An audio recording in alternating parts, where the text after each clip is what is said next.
Okay, Yeah. now our meeting's being live streamed. Now we can get rolling. All the amazing things I said, your meaning, no one heard. Yeah, pretty much. Pretty much. All right, so we're recording this, by the way. And all right. It's finally working. Praise the Lord. I just got in from Miami last night.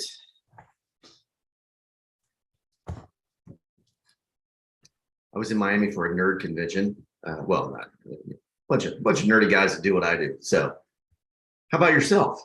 You had neon night last night. Neon night last night. Yeah, yeah. It was fun. We've never really done that before, so it was different. What'd you do? Tell me about neon night. Well, you want me to tell you what I did that was cool, or first, what I'll I tell you did? What, let's introduce you because we're 4 minutes late. We're running behind schedule. So, anyway, thanks everybody for joining us. Now that we're up and live on Facebook and the YouTubes and wherever else this is streaming, those of you joining us on Zoom and wherever else are listening to this on the podcast, appreciate you being here. I'm Jono with Faithworks Marketing, and we help churches get their online presence right, website, search engine, and we help with the Google grant and social media. And so lots of cool things there, but we like to help churches. At the end of the day, we want to see churches grow and help grow the kingdom in any way that we can. And so we also realize that that's not just all about online stuff. And so I like to have guys on here like my good friend Neal, who are in the trenches every day. And of course, back to about myself. I was in the trenches for about 21 years as full-time youth pastor. And actually, Neal Dose here, who's now the family pastor. Well, you've been promoted like 17 times lately. Family pastor extraordinaire. When I first met Neal back in June of 2012, it's been 10 years. 10 years? It's been years and 1 month since this that's crazy. This brotherhood, this love for one another just started blooming. But Neal was my intern, and not a very good one. But it's come along. Well, you weren't really you were an intern, but you were. I was an intern. I don't know what I was. Kind of the intern's intern. Yeah, you were good. Yeah. So anyway, so Neal is the family pastor down at Eagles Landing First Baptist in McDonough, Georgia. I'm sure everyone knows where McDonough is, right? Where bad traffic is on 75. Yeah. South of the airport in Atlanta. So anyway, tell us how things are going. And you were talking about neon night that you did with the students there at Eagles Landing. I mean, things are good. We had a crazy summer, but it felt like probably the most normal summer since 2019, really. So we sent 3 teams on mission trips. We sent like student teams. We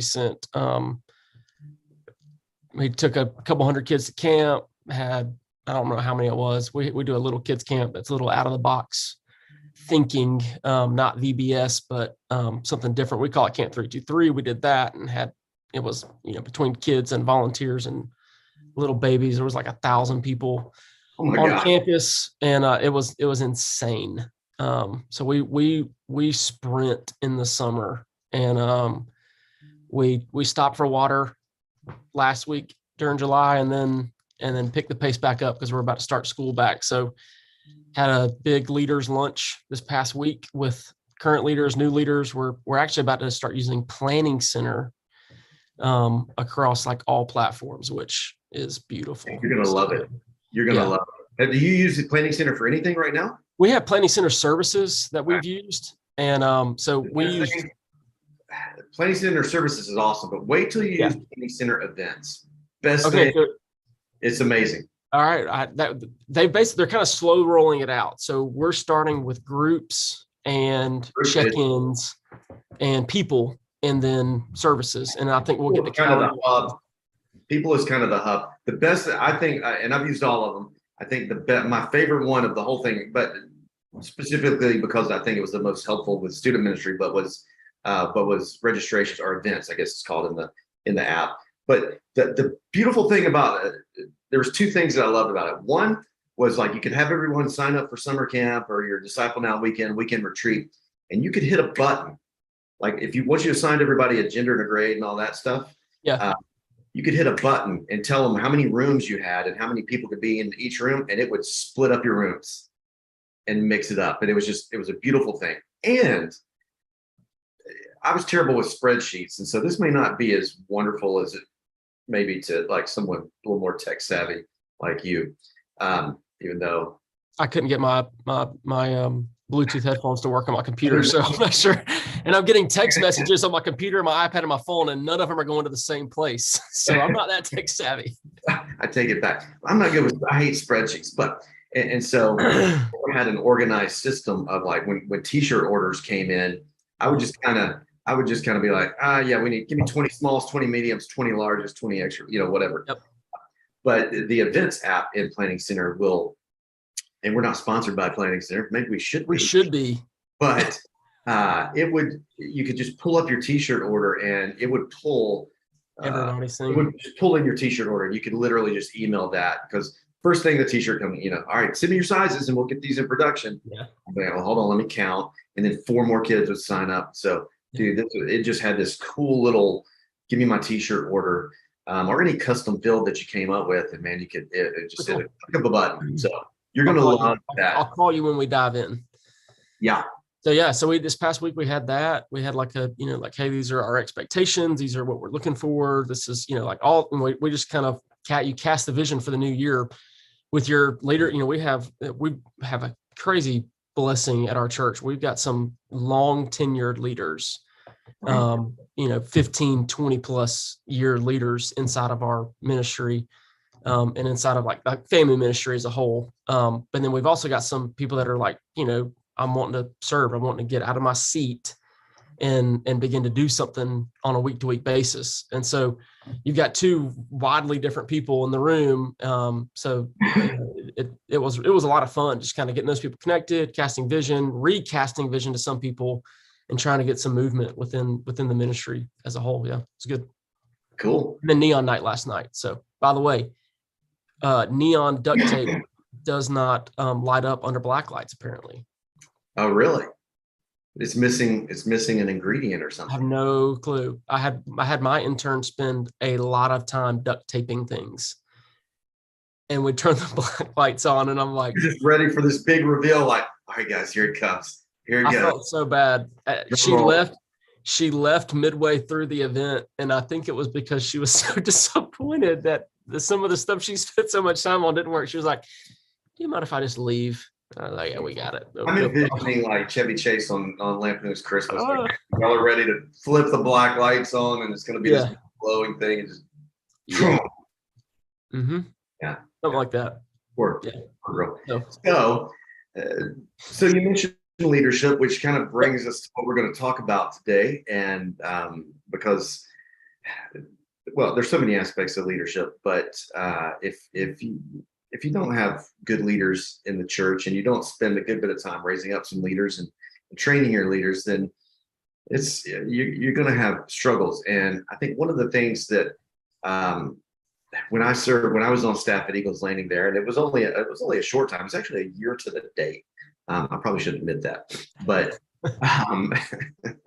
but what oddly enough, some of the closest friends I have and people I'm still connected to were from my time at Eagles Landing. It's because we're so great. Yeah, really and truly. But let's see, I went into ministry. I started on staff in like 1999. And so when I got to Eagles Landing, I'd been in church staff life like 13 years.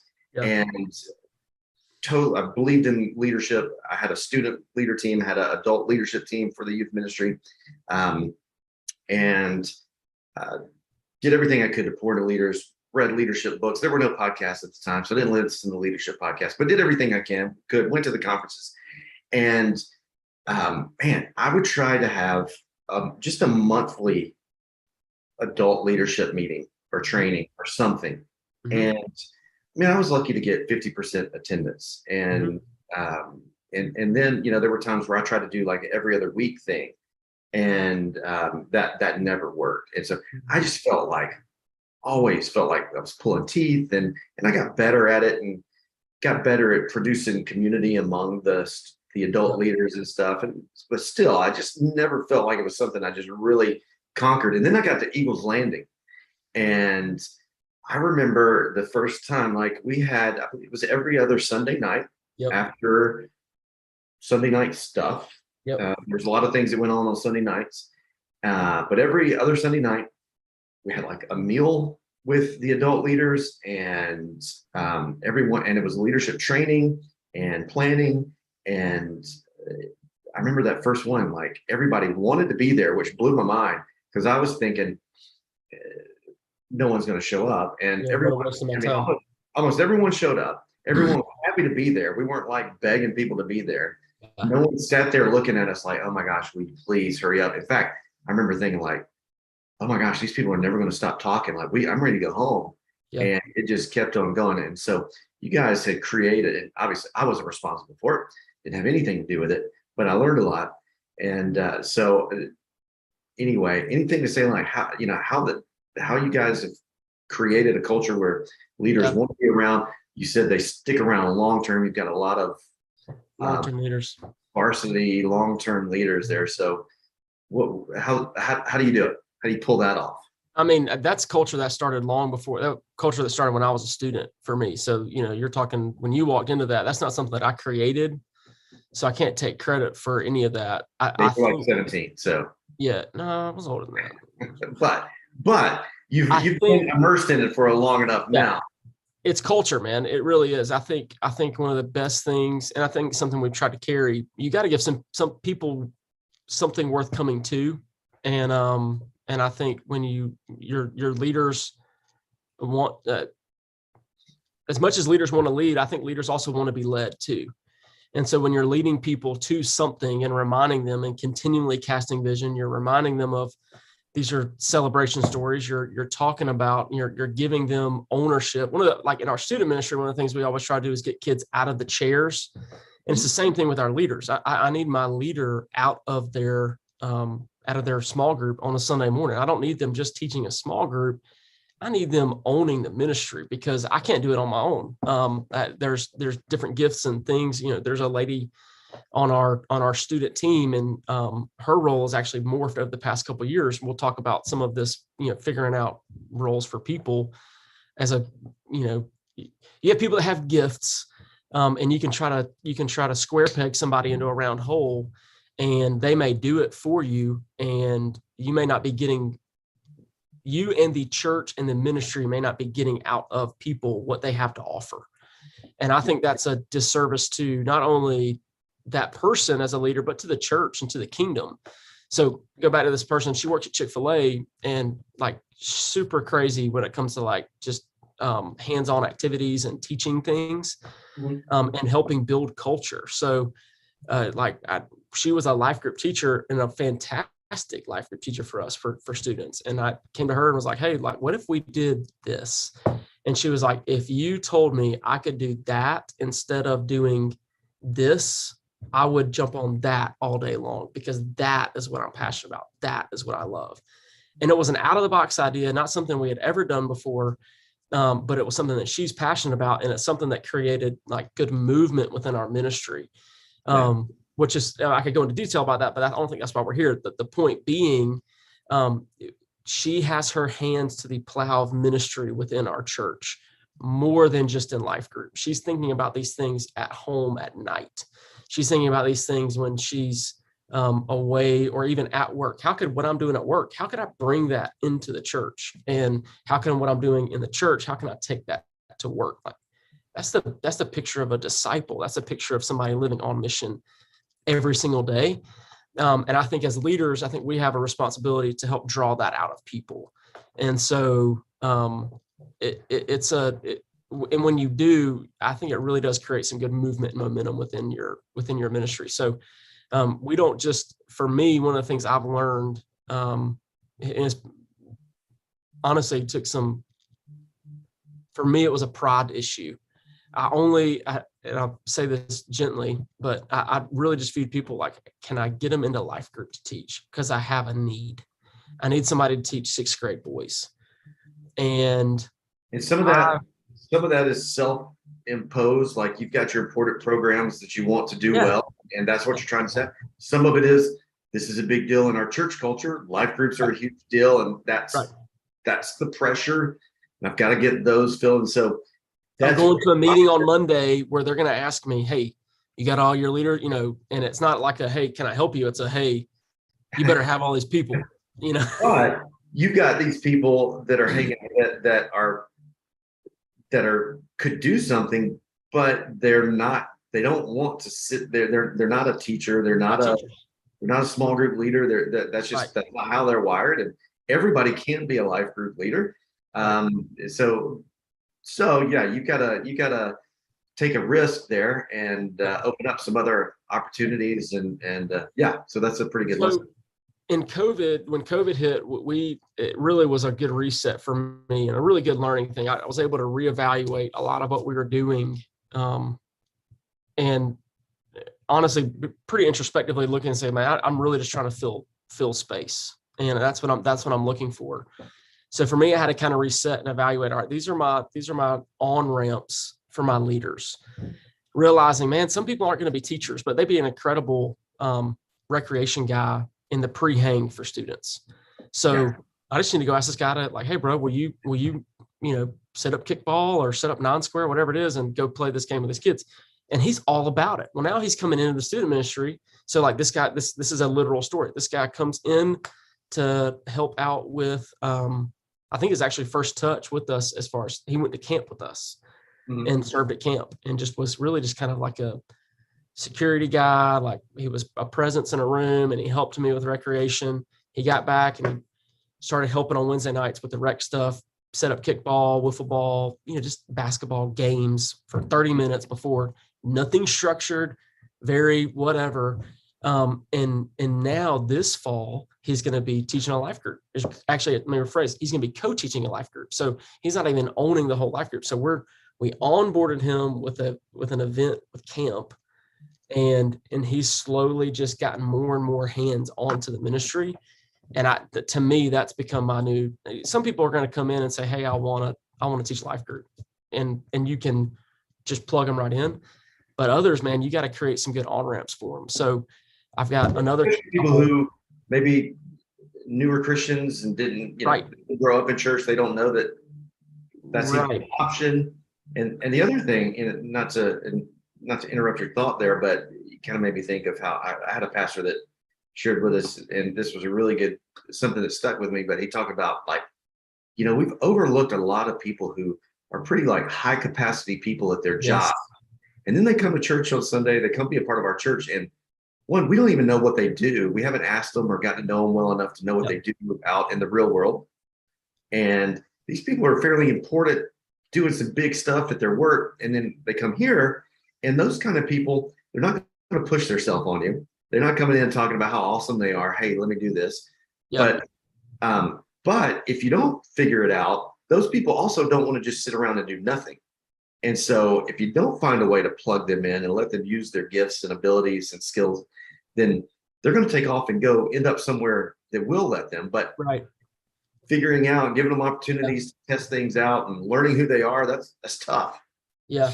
So I think we're talking like 3 keys, the 3, and there's 150 of them. The 3 that I would say have kind of, and I turned 32 next week. I'm not an old seasoned veteran. I have been at Eagles Landing for 9 years as a full-time guy. I have been on staff as an intern here. I don't even know, 2009, so whatever that is, 13 years, 14 years, something like that now. You turned under some of the best. It was one of the best years for learning how to not do things that I ever had. You've seen a lot of examples of. So for me, and this will be a side, like for me, there's a confidence level too that I've grown in. I would say, where when you left, I think, and I stepped into a bit more capacity role, I was 23, 24. Man, I didn't want to go up to a 40-year-old man and ask him to do something or tell him, like, hey, this is how we're going to. It was hard for me to steer the ship. So I've learned and grown in that. And as I've learned and grown in what I would say is not being afraid to ask. So key one, let's say I need to make sure I have good on-ramps. I need to make sure I have good ways for leaders to step into my ministry. If the only way is a high capacity life group teacher, whatever, I'm not going to be getting a lot of people. So you're going into a new season and you may not fill the role that you need right now, but you need to create an on-ramp to get a guy that you can train up to fill that role in 6 months, a year, whatever it is. Like you got to have a little bit long game in mind. So that would be key one.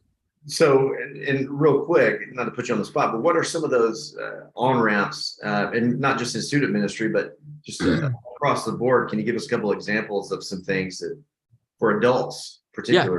So we actually just started a volunteer orientation. So you're interested in serving, and the first thing we're doing is sending you to this volunteer orientation, which happens during our life group time. And people are going to hear kind of who we are as a church, not membership stuff, but like culturally. And what we're trying to do that day is get them to say, this is what I'd be interested in, and get them that day connected to that ministry in some way, whether it be to shadow, to look. So that's a new on-ramp. I think you got to think through like just some like easy wins for people. So, I mean, for me, like a greeting team, like, hey, come, you don't have, you can go to adult life group, you can still go to service, but come at this pre-hang time and just help me take attendance, help me greet people, help me, pass out donuts or, wave people with a flag to park cars, whatever. Like you need some good on-ramps for people just to valet the family pastor's car, keep it washed, waxed, clean it. My shirts need to be pressed. Starch. So yeah, heavy starch. So like things like that, like you've probably already got some of those things built into your daily and weekly rhythms for your church. It's a matter of just realizing that's an easy place for me to get somebody to go serve. Like, and it may mean strategically about it. Yeah. Yeah. I just need to think strategically. It may mean me pushing someone away from my ministry for a moment, for a month, 6 months, with the idea that I'm gonna on-ramp them here so I can on-ramp them into a different role in my ministry. There may be a different ministry that's doing something better than you, that can train better than you can. So you need, maybe you want somebody to do guest services in your adult ministry and the student ministry is killing it. So why don't I send this person to student ministry to learn how they're doing it for 6 months so that I can bring them back into adult ministry to recreate what we're doing here. Makes sense? Like, I think you have to begin to start thinking, how am I on-ramping people? And it can't just be into a high capacity role. I've got to have some very base level things, smiling at people. And we've always, I don't know, I'm assuming you have, I think we've all been burned by throwing someone into a position that even you thought they were perfect for. They even had experience in it. They got in there and for whatever reason, it just was a terrible, terrible fit. And then, you had all this, then there's tension. You've got to have some difficult conversations you could have avoided had there been a good on-ramp system where they could have explored, been exposed to some different industries. Because we've also had this person that wanted to serve with students, and then we realized, no, you'd be way better with kids. Or this person wanted to sing in the band, but they're awful, and so you would make, but a great teacher, and so you gotta have. There's got to be an environment where you can evaluate people too, without hurting feelings. Yeah, and I think some of that comes from just being, again, not just filling a space. It's a lot harder to unrecruit a volunteer than it is to recruit a volunteer. It's a lot harder to get somebody out of a bad role without, like in church world, without hurting somebody's feelings, without damaging, burning bridges, all that kind of stuff. Like, it's so much harder to do that on the back end than it is on the front end. So that would be my first tip. My second tip would be, or key, whatever you want to call it, is something we've kind of alluded to. You talk about high capacity leaders. I think just leaders in general. Key would be, I can't be afraid to ask people to help, like meaning my own people, but also new people. So I've seen this play out. I had a leader, she went on a mission trip with us for her first mission trip over the summer. And she had moved here from a different town, was going to an adult life group. And she began to kind of feel this pull, this tug to do something different, to begin serving. I had been watching her. She had been leading worship. She was a really good singer. She had been leading worship on stage, and I just really appreciated her passion. And I was like, I just need some people that worship like she does around my students. And so I texted her, called her one day. I was like, hey, do you want to come meet with me? And I just said, hey, I'd love to have you in student ministry. And I have no idea what's going on in her mind. And she has no idea really what's going on with me. The reality is the Lord was just kind of working in both of it. The Lord was opening my eyes to her gifts and her passions and her abilities, while at the same time drawing her heart towards something new as far as serving.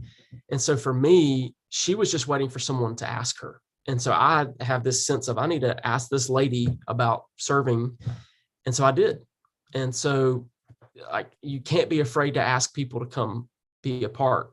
We had a couple go to camp with us this summer. And it was one of those things where they kind of wanted to go, and they were just waiting on somebody to ask them.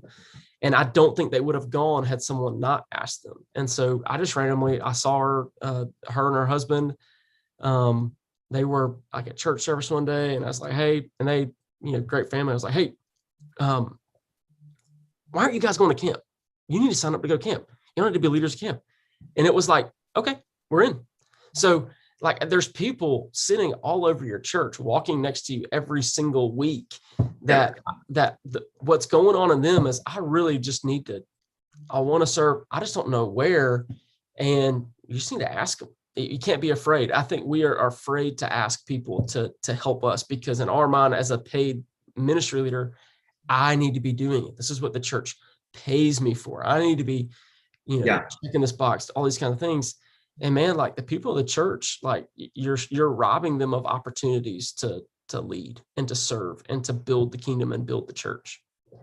Well, and I was thinking while you were saying that, I was thinking about how when I left Eagles Landing, actually there was a brief year where I worked for a orphan ministry, a nonprofit, and that's so I didn't leave Eagles Landing to go to another church. I left to do that, and was working part-time for Apple at that point. So that was the only time in 21 years, the past 21 years, there was just that little from 2013 to 2014 that I wasn't full-time staff member at a church.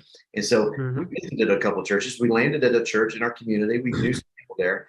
And I had been somebody who had always just served and jumped in, whatever. But I also was on staff, and it was just comfortable for me, and it was expected, whatever. But I remember becoming a civilian, and here I am, 2013, I'm a dude with about 14, 15 years of ministry experience. And I'm now visiting a church. And I remember one day I was just telling Heather, like, man, why is no one asking me to do anything? And which is not as much on them, like I should have gone to them and been like, hey guys, and this, what I never did was go, hey guys, I'm here. I've got, I can help. Let me know where you want me to help. And those people are becoming rare and rare within a church. Those people used to be there all the time, and they are becoming so much rarer, I think. But I was thinking, like, yeah, exactly. And if a dude that had a seminary degree and has served in church his entire life, and 14 years of paid experience, won't even throw himself out there and be like, hey guys, use me, here I am, I'm ready to serve, then how less likely is someone, in fact, if someone throws himself at you the first time they show up and starts telling you how awesome they are, and you should really make me, put me in charge of this, then that's a lot of times that's a red flag. So I do think there's a lot of truth that a lot of the people that you would want to serve most are just sitting there waiting to be asked, because they're not pushy. They don't want to come across that way, but they're good people. And if you don't ask them, again, like we said a minute ago, there's a good chance they're going to leave and go somewhere that will ask. Mm-hmm. And it goes, so you think key one, I need to have some on-ramps. So I have to, like on my side, I've got to have some strategic things that when I do go ask them, what am I sending them to? You have to have those things kind of laid out. And I've also found that transparency and honesty is a wonderful thing within the church. Like telling a leader, like I have no problem telling a leader, like, I don't really know where you're going to fit right now. Come on Wednesday night, come hang out, come on Sunday morning, come hang out. And we're going to find the right spot for you. I'm not exactly sure exactly where that is right now. I have no problem saying that while at the same time telling them, these are some options for things for you to do. Here's a picture of what you can do. But not,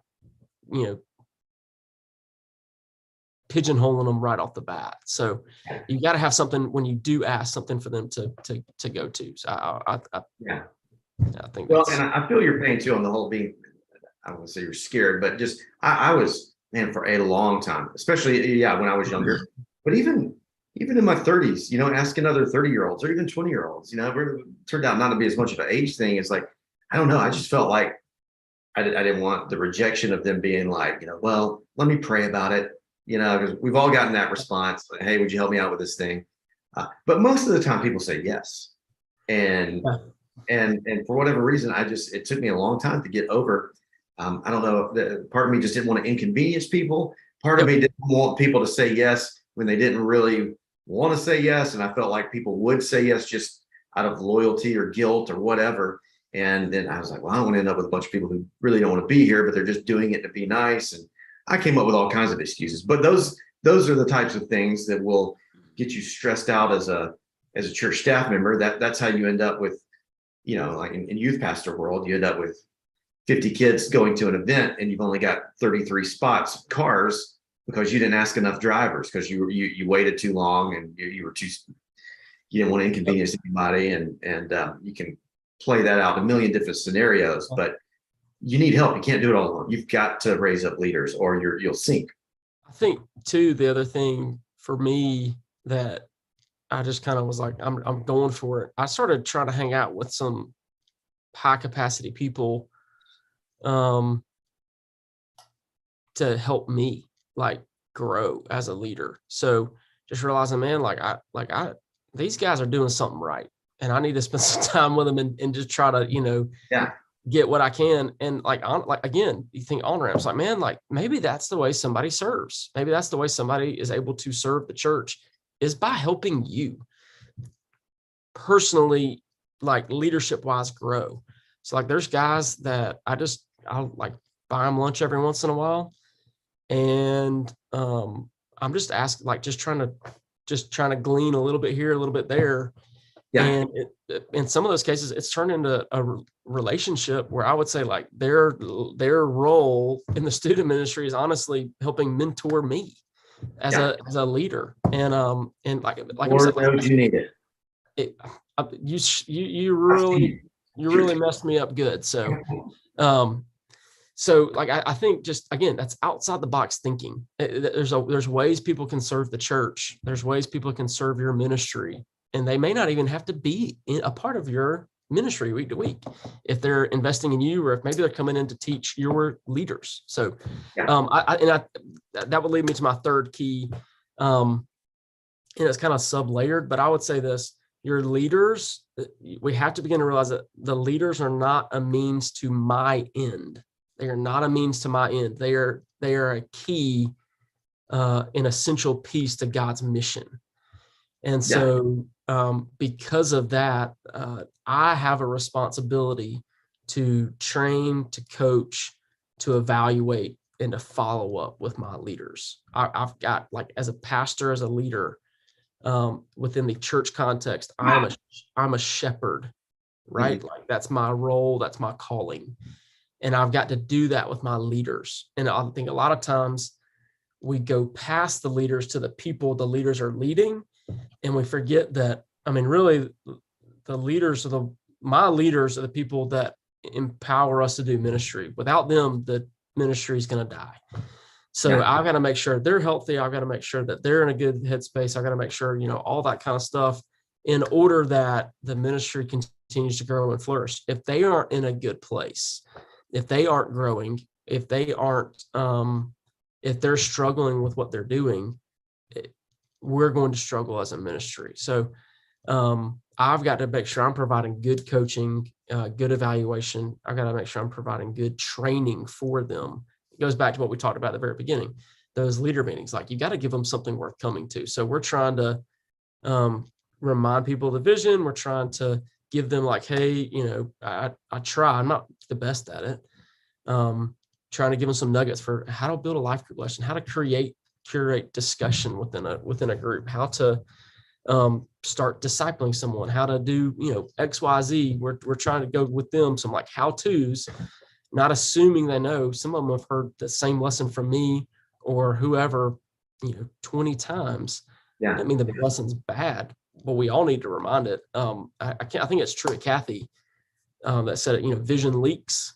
He's like, why can I be at my place, my headquarters, and drive 5 miles down the road, and all I'm asking you to say is my pleasure when I say thank you, but 5 miles down the road I can go say thank you and somebody's going to say you're welcome, because vision leaks. And so I've got to make sure I'm casting continual vision, continual expectations to my leaders, in order that is going to be poured into my whatever group it is I'm leading. So like with the leaders that you have, with the new leaders, you're going into August. Most ministries have probably tried to re-recruit right now, June, July, going into August. Man, you got to make sure you're not just throwing them out there like that. You've got to make sure you have a plan to coach and train them.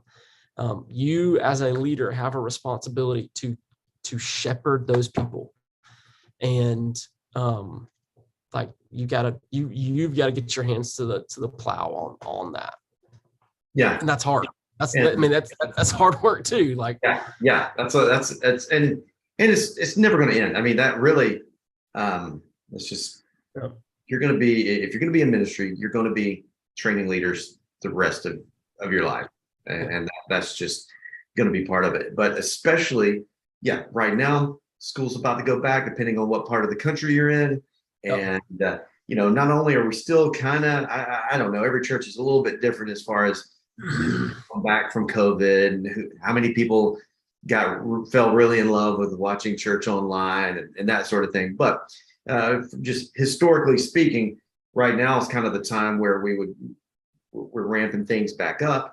Vacations are winding down, schools get ready to go. So now is prime time where people are going to be coming back to church, or we need to be working on getting people back to church. But we've got to be ready. If they all come back and again, our leadership teams aren't leading, and we're not ready for them, and we're not ready to give them what they need, pour into people, then we're gonna sputter. And from now until Christmas, I mean, this is one of the biggest times of growth for most churches, all year long. These next few months, I mean, this is a big ramp up time. So I think it's extremely timely to talk about these leadership keys. And like you said, there's a bazillion of them. Just ask John Max as well. But for guys in the trenches like yourself and like the people that we're working with, I think what you've mentioned is extremely helpful, especially the on-ramp, the idea of on-ramps. I think we all kind of know that intuitively, like that we should be giving those opportunities, but there's just a whole lot of other pressure to get other things done, and there's more important things, and creating those opportunities and those environments end up on the back burner a good bit, I think. Well, I think, if you think about it, like kind of like building a house, it's backwards and forwards in some ways. So like, I need a good base of people. I need some bodies in the room that are going to help things along. And at the same time, I've got to probably have some advanced people help and support other things too. So I can't be satisfied with what I have leadership wise. One of the leaders that I was closest to in our ministry moved to Florida. I live in Georgia, so he ain't coming to our church anymore. I got a hole. Well, I feel moving into August, I feel like some of the work I did over the last year in on-ramping some people into some very tangible things has allowed me to feel very comfortable in replacing that role that he's in. So, Yeah. 5 years ago, I might have panicked because I'm like, 5-10 years ago when we were using bulletins, I remember putting an all call into the bulletin, like, we need men life group teachers. Which never works out great. That's, oh yeah. Cause then, yeah. That's Number 4, don't do that. Don't do all calls. That's just, you might as well just right. say, hey, everyone who would be terrible at this, I need you to come talk to me after the service. And yes, because it never goes well. But you bring up something interesting, and I guess we can kind of land the plane with this. But when you stop and think about it, because I remember that feeling of just, man, I've trained this person and yeah, they up and move, or even worse, they started feeling this call to ministry and went on church staff somewhere. And I'm like, man, I've invested all this in you, and now I'm losing you. And it's like, well, hold on a minute. This was like, disciples are supposed to go. In fact, if all we do is huddle everybody up and try to keep them with us, like, discipleship involves a sending element. And if we're never sending, if people are never going, if they stay with us forever, then that's discipleship kind of hitting the lid. You're not doing your job. Exactly. So everybody, if no one's leaving and going somewhere else to serve and do something bigger, then we're missing something anyway. So we may be out of time, so you can just cut me off if you don't care about this. At Eagles Landing, the thing we say is you were sent, and we say that at the end of every service, but I say it at the end of every meeting. I say it at the end of every life group, everything that we do, because I need people to know, like, you're not just like you're sent home, you're sent to your work, you're sent to your neighborhood, like you're sent everywhere. But we started using that even within like leaders at our church. We started saying, one of the life groups has sent us 2 or 3 couples to serve in our ministry. And I've been like, man, like in our meetings, the culture that we're creating and they're trying to create within their small group is like, man, I want to thank Brian, because Brian has sent me 3 couples to serve in our student ministry, or 3 couples to serve in the family ministry. Like, they're sending people out, and that's a good thing. And in the same way, like where you want people to be sending people to your ministry, you need to be sending your people from your ministry out. And I think sometimes too, we hold on to leaders, again, thinking back to, man, I have a responsibility to help them grow. There may be leaders in your ministry you need to send to a different ministry, because that's where they need to be in order for them to grow. You're actually hindering and hurting that individual because you're holding them in your ministry. So there's an endless number of students and leaders that have gone to other churches, they've gone to other ministries, and they're helping those places grow. And I celebrate that. Like, it hurts us, but I celebrate it because it's not about me. It's not about Eagles Landing. It's about the kingdom of God. And that doesn't just exist in McDonough, Georgia. It exists across the world. So however that fleshes out, whenever I send a person or a leader out, you probably remember the Kinchins. Well, they're life group leaders, student, whatever leaders in Texas now. But I think they're better because of the time they spent with us, because of the investments we made. Like, they're better leaders for that church, for God's kingdom, because of what we did for them. And that's huge, man. You want them to end up if they do end up somewhere else for whatever reason. Super humbly, pin the gold star on my back. Like, we're killing it here. But you do.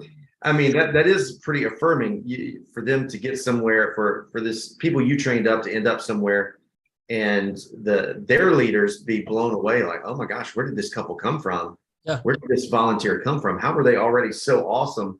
I want to talk to whoever they've been working with, because obviously somebody knew what they were doing. And I think that's huge affirmation and compliment to a leader. So yeah, man. Well, that's all good stuff, man. That's good conversation, and hopefully this has been helpful to everybody who's listened in and watched. And man, I'm super thankful for your time, and really appreciate this. So got anything else exciting going on today? Nothing exciting as this. We've got we're doing a community-wide, like the Lift Tour. I don't know if you're familiar with it, but they're we're going to host that event at our church this year. So we've got, I don't know, 15, 20 student pastors from the county and surrounding counties coming to lunch here. So I'm going to walk from, sure. no, we're not. Shane's actually. So yeah, Shane's. I would have preferred a different place, but I didn't pay for it and I didn't reserve it. I didn't have to do any detail work for it. So I was like, wherever you want, I don't care. Take what you get. Gotcha. Well, awesome, man. Well, I hope that goes well. Again, thanks for being a part of this. Really appreciate it. And I know that everybody who is hearing this is walking away with something I think that'll be pretty useful and significant for their ministry. So I appreciate your time, man. We'll do this again soon. Sounds good. Thanks, Jono. Thanks, everybody. See ya.